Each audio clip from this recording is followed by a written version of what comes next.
Welcome to Accreditation Made Easy, the podcast that takes the stress out of accreditation. I am your host, Areaka Jewell, and in each episode, we'll deliver actionable tips, expert insights, and practical strategies to help streamline the process. And of course, make your work life a little easier. Now, whether you're tackling policies, preparing for assessments, or just looking for ways to stay ahead, we've got you covered. Let's simplify accreditation, one step at a time.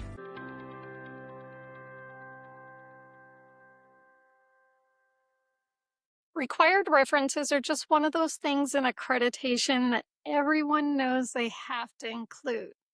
But not everyone fully understands how to manage them or even why they matter. And because of that, they tend to fall to the bottom of the priority list.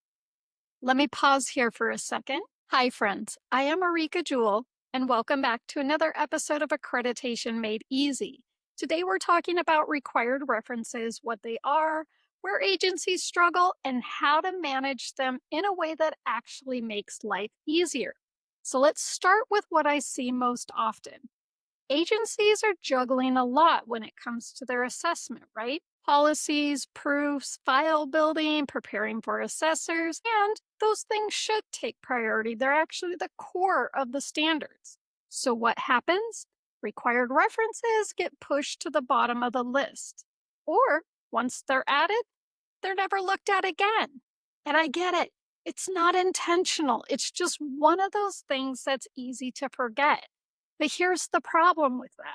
Required references are not static.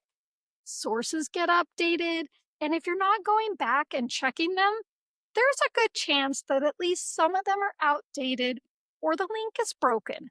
Now, that's just one side of it.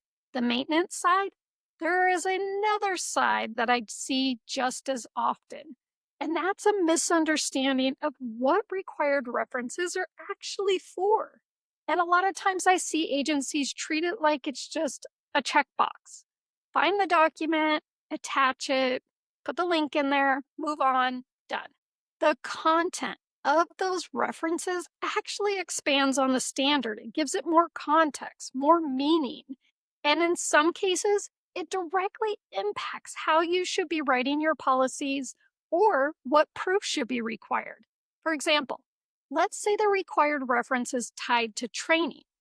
That reference might outline specific training requirements that aren't fully spelled out in the standard itself.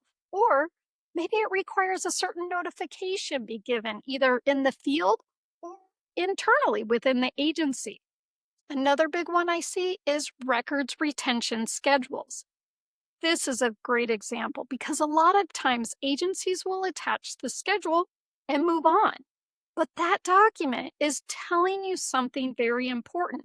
It's telling you how long those records must be kept. And if records are destroyed too soon, it creates a liability for your agency. But on the flip side, keeping everything forever isn't the answer either, because now you're creating an unnecessary burden. If something is retained longer than it is required, it can still be subject to review or production, even if you were authorized to have destroyed it sooner. So there needs to be a balance there. And that balance comes from actually understanding what the reference is telling you. So when you look at the required references, it's not just, did I attach it? It's, what is this telling me about the standard? Now, let's go back to the maintenance part for a second, because if you understand the purpose, you still have to keep them current. And like I said earlier, that's where things start to fall apart, not because you don't care, but because there are so many other moving parts in accreditation. So here's the shift. Instead of trying to manage all of your required references manually, what if that part was already done for you? That's exactly what I created inside the Accreditation Academy Content Hub. I've created a full set of required references as clean, ready-to-use documents. Each one has a smart link, a hyperlink to the source. So instead of uploading files that can be outdated, you will be directly pointed to the most current version. And here's what really makes the difference. When something gets updated, I update it in the master copy inside the Content Hub, and you get notified via email.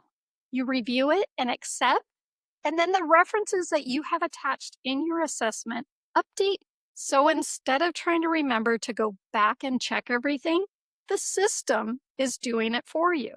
This becomes one of those things that you set up once, and then you don't have to think about it again until you get notified. So I have built this out for agencies in Florida that have required references tied to specific set of standards. But if you're in another state or you work for a different accrediting body that has something similar, I am absolutely open to building and maintaining those as well. I just need to know they exist. So shoot me an email.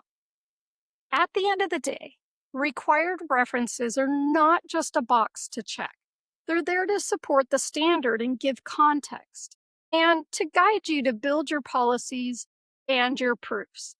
So take a look at how you're currently managing them. Are you just attaching and moving on? Or are you actually using them as part of a system?